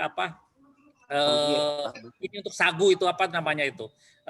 Di ini kan itu kan bisa juga digunakan pengganti misalnya bukil tempe, bukil kedelai atau apa dan lain sebagainya, mungkin ini bisa saya kira perlu ada substitusi atau pengganti yang memang kalau misalnya itu sulit untuk ini, kalau dan itu di situ banyak, ini kita bisa gunakan untuk atau manfaatkan untuk ini. Saya pikir itu Pak Arief. Oke, makasih. Ya Pak, sesegera mungkin pada saat di sana kita identifikasi, pulang dari sana pasti laporan Pak nanti Pak. Tapi saya baru tahu nih ada itik pakai daster nih. Oke. Kira-kira ada lagi nggak nih kita waktu sholat kayaknya enggak. Iya. Pak Suryan ada pertanyaan atau dari Bumdes Tritasari dari B4? Ya, cukup. Oke. Pak Heru nanti saya mohon kesediaannya dalam beberapa waktu ke depan mungkin kita akan lebih detailkan lagi soal. Saya mohon Pak Heru berkenan memberikan ya mungkin 2 SKS lagi ya Pak Pri ya. Oke. Kira-kira Pak Supradi ada lagi untuk yang disampaikan sebelum kita tutup? Cukup. P4 Pak. Ya Pak, B4. Oke, silakan B4. Terima kasih Pak. Dari B4 itu dulu sudah ada yang mencoba ternak itik. Cuman ada beberapa kendala yang sempat kami alami di sini. Itu yang pertama adalah masalah bekatul harga yang cukup mahal. Untuk saat ini harga bekatul di B4 itu per kilonya 4 berapa? Halo Bapak. Ternak itik mencoba ternak itik 120 ekor. Mendapatkan kendala yang begini, apabila misalnya saja setiap pada malam hari kandangnya itu di senter-senter orang, nah sehingga ya stres. Nah setelah itu di pagi hari produksi telurnya selalu turun, sehingga semakin menurun. Nah untuk mengantisipasi itik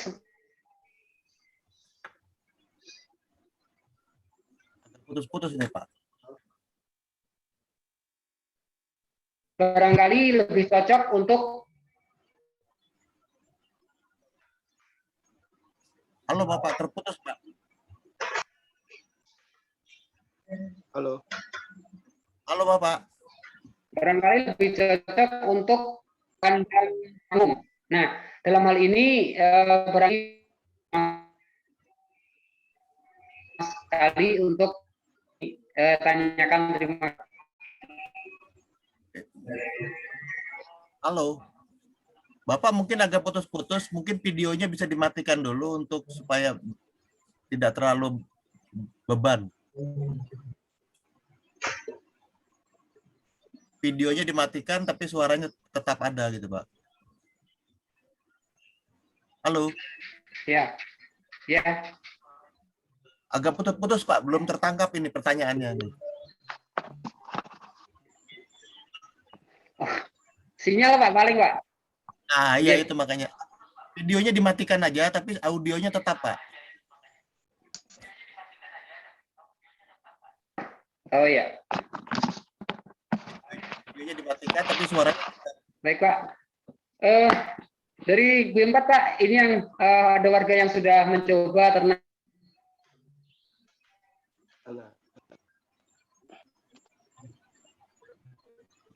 Nah, tetapi di B4 ini dikarenakan harga bekatul sangat mahal. Saat ini harga bekatul di daerah B4 itu harganya 4.000 per kilo. Nah, selain itu juga ketersediaan bekatul di tempat kami sangat sedikit. Itu saja. Biasanya kami menunggu pedagang dari catur yang harga bekatul yang begitu mahal dengan hasil produksi telur tidak seimbang. Itu yang pertama.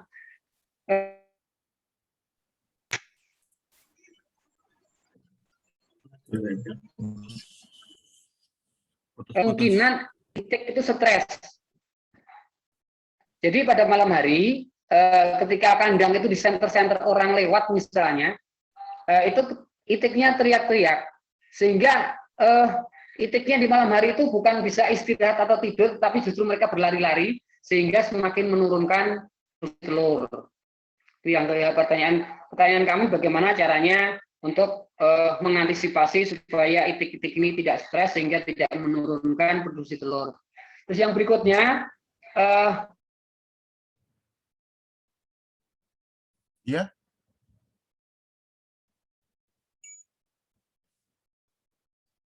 Halo. Hanya untuk kandang panggung ini kami dari B4 mungkin belum tahu cara-caranya atau belum tahu cara pembuatan kandang panggung yang baik untuk itik. Nah, untuk itu kami mohon petunjuk. Itu pertanyaan kami. Terima kasih, Pak. Oke. Jadi mungkin intinya soal itik ya, yang stres ya. Karena di center-center itu. Kemudian soal konstruksi kandang. Pak Heru mungkin agak bisa nerima di sana atau sama aja? Agak putus-putus soalnya kalau di saya. Ya, sama Pak. Jadi ini tadi putus-putus, tapi sepintas saya bisa menangkap. Jadi memang seperti yang saya sampaikan tadi, bahwa itik atau unggah secara umum itu mudah stres. Setiap ada perubahan. Jadi perubahan apapun, ya perubahan suara, perubahan perubahan cuaca, perubahan makanan. Jadi perubahan apapun. Sehingga kita harus memberikan suasana di dalam pemeliharaan itik ini yang konstan, yang tidak ada perubahan-perubahan. Nah, ini yang penting. Kalau untuk konstruksi kandang panggung ini, ya asalkan kotoran bisa jatuh ke bawah, ya, ini sudah bagaimana konstruksinya itu tidak penting. Pokoknya ada ruangan dengan kotoran bisa jatuh ke bawah, jatuhnya apakah itu di kolam atau di tempat penampungan, itu nggak masalah. Mengenai ukuran juga tidak masalah, yang penting tadi untuk ukuran kandang sudah ada patokannya, yaitu kalau untuk kandang panggung bisa antara kalau itiknya tidak berkeliaran, 1 ekor 6 ekor 1 meter 6 ekor itik, 4 sampai 6 itu sudah cukup. Ya. Nanti tergantung untuk kandang panggungnya itu ukurannya berapa. Ya. Tergantung jumlah itiknya. Kalau itiknya 500 berarti dibagi 4 125 meter persegi. Nah, 125 meter persegi itu mau dibagi berapa? Dibagi kotak. Ya. Apakah dibagi 5 atau dibagi 10? Nah, ini tergantung tergantung kita. Yang jelas semakin sedikit itik di dalam kotak, di dalam sangkar, itu semakin baik. Tetapi memang biayanya untuk membuat kotak-kotak itu semakin besar. Oke, saya kira demikian. Oke, untuk Pak B4 nih Pak siapa ya tadi tuh? Pak Agustinus bukan ya Pak B4? Ya Pak Agustinus ya, bukan? Ya, Pak.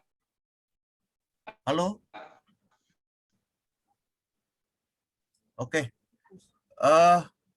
Mungkin itu sementara penjelasannya. Agustinus, Pak. Ya, Pak Agustinus ya, betul. Agustinus, Pak. Siap. Oke. Itu mungkin penjelasan dari Pak Heru sementara ini. Mungkin nanti pada saat lain kali kita tidak bisa secara detail lagi. Oke. Ada lagi yang lain mungkin? Pak Yon, Pak Suryan. Pak Suryan dari tadi diem aja nih. Kalau nggak ada mungkin saya akan tutup aja ya. Nggak apa-apa mungkin ya. Pak Pri, mohon izin kita cukupkan sampai di sini dulu ya pertemuan hari ini, Pak. Bapak-bapak, terima kasih semua atas kehadirannya. Lain kali kita akan ketemu kembali dalam session yang lain yang lebih tajam lagi. Ini kita udah dapat 2 SKS kalau kata Pak Pri. Jadi sekali lagi saya ucapkan Pak Heru terima kasih banyak. Jangan kapok diskusi dengan kita, Pak. Jadi pada kesempatan ini saya cukupkan pertemuan. Sampai ketemu di lain waktu. Wassalamualaikum warahmatullahi wabarakatuh. Waalaikumsalam. Terima kasih Pak Heru. Terima kasih Pak Kades semuanya dari perwakilan desa. Terima kasih banyak. Ya, izin. Ya, sama-sama, Pak. Oke, saya izin langsung closing ya. Terima kasih Pak Heru ya. Ya, sama-sama Pak. Sampai ketemu di Jogja Selasa ya Pak ya. Oke, nanti kontak saja. Ya Pak. Pak Yon. Ya. Pamit dulu ya. Oke. Mau Sama-sama Pak Heru. Mau swab dulu soalnya besok mau masuk ke Kemenhan. Oke. Sehat terus Pak Arif. Ya Pak. Makasih Lep. Pak. Semangat. Ades. Iya.